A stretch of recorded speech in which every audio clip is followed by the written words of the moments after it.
ये तस्वीर जो हमारे हाथ में है ये उस समय चर्चा में आई है जब साहिल, जो सौरभ का हत्यारा माना जा रहा है, जिस पर आरोप है सौरभ की हत्या का, उसके कमरे में देखा गया। तो ये दीवार पर साहिल के कमरे में बनी हुई थी तस्वीर। इसका क्या रहस्य है, क्या मतलब है, ये हमारे साथ मौजूद है ज्योतिष आचार्य अंकित चौधरी। ये आपको थमाता हूँ मैं और इसको एक्सप्लेन करिए कि क्या चीज़ है ये। देखिए, जहाँ तक मैं इसे समझ पा रहा हूँ, एक तो ये साइन है ना, ये वाला ये विक्ट्री का साइन है। दूसरा ये जो ये मुखौटा है, मुंह है, आंखें हैं, ये उल्लू की आंखें हैं। फिर इसमें मुर्गा भी है, ये जो पर है, और बकरा भी है।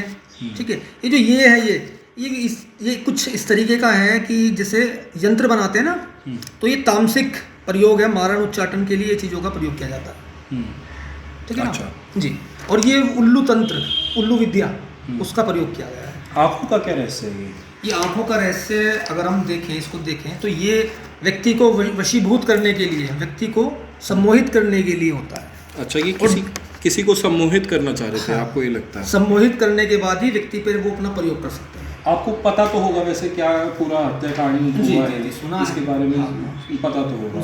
तो बताया जा रहा है कि साहिल और जो उसकी प्रेमिका, जो सौरभ की पत्नी है, वो कहीं ना कहीं नशे में होंगे, तब उन्होंने इस घटनाक्रम को अंजाम दिया। देखिए, उल्लू तंत्र बिना नशे के चलता ही नहीं है। बिना नशे के आप इस तंत्र का प्रयोग कर ही नहीं सकते। तो ये तो जाहिर सी बात है कि जिसने भी इसका प्रयोग किया है वो नशे में किया है।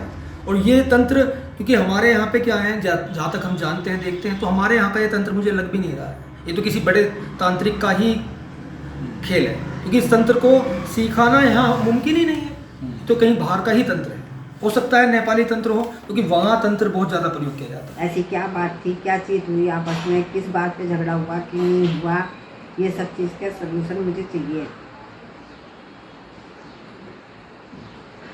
आपको क्या लगता है, मतलब क्या परेशानी बनी होगी जो ऐसा कुछ हुआ है? नहीं, अगर हद से ज़्यादा परेशानी होती लड़के को तो वो रात को 3 तारीख को आया था, तो कुछ तो जिक्र करता है जी। या तो हल्का फुल्का ड्रिंक भी नहीं कर रखा था उसने इस टाइम। मेरे पास जब आया था 11:30 बजे, और जबकि मैं उसको गुस्सा रही थी कि भाई तू इतनी लेट को आया, खाना भी तेरा सारा ठंडा हो गया। मैंने कहा यही खा लिया, तो इतनी देर में ले गए। तो कह रहा नहीं, लड़की भी है तो उसके साथ खाऊंगा मैं। वो लड़की के बारे ज़्यादा खाना लेके जाता था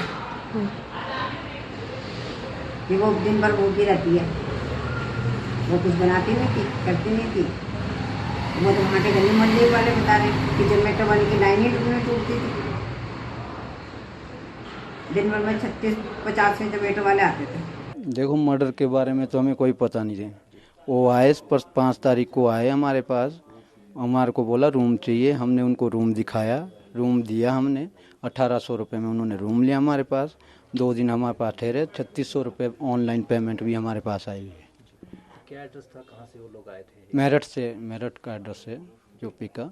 और डिजायर गाड़ी में आए हुए थे। वो डिजायर गाड़ी सामने मोड़ पे खड़ी थी। वो आए हमारे पास कि हमको रूम चाहिए। हमने रूम दिखाया उनको, उन्होंने ओके किया।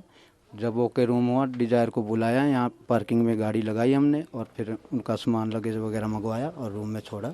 और 2 दिन वो हमारे पास रुके। इसके बाद कहाँ घूमने गए यहाँ से? घूमने का तो 4-4:30 बजे के बाद वो निकले थे बाहर, और कहाँ गए उसका हमें कोई पता नहीं है। 4-4:30 बजे गए। और जो लड़के से ऑर्डर मंगाते थे वो उस पे व्हाट्सएप पे ही वो मैसेज करके मंगाते थे। तो ये होटल आपने लीज पे लिया हुआ था? हाँ, चला रहे थे हम। इनकी बहू जी की तबीयत थोड़ी ढीली सी रहती, तो हम चला रहे थे इसको। तो इसके बीच में आपसे किसी ने संपर्क किया हो कि कहाँ शिमला में ठहरे थे, कौन लोग थे, ऐसा कुछ आपको? नहीं, अभी आज ही हो रहा है संपर्क। जब पता लगा है, आज तक अभी तक कोई संपर्क नहीं हुआ हमारे से। वो 2 दिन ठहरे। 7 तारीख को 12 बजे हमारे यहाँ से चेकआउट किया उन्होंने।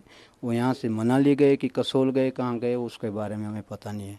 जब आए वो, हमने प्रॉपर उनकी एंट्री की हुई है, आधार कार्ड नंबर लिखा हुआ है नीचे रजिस्टर पे।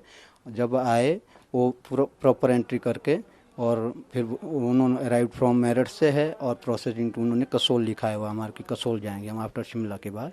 तो हमने लिखा है बाकायदा, उनके साइन, मोबाइल नंबर, जो मोबाइल नंबर है यहाँ पे रजिस्टर पे दिया वही व्हाट्सएप पर नंबर है उसका। तो अभी आपने लीज छोड़ दी है? हाँ जी, हैंड ओवर कर दिया। 9 तारीख के बाद मैंने इनको हैंड ओवर कर दिया। वो आपके पास कौन सी डेट को आए थे? 5 5 मार्च 5 मार्च को, 7 मार्च को चेकआउट हो गए थे।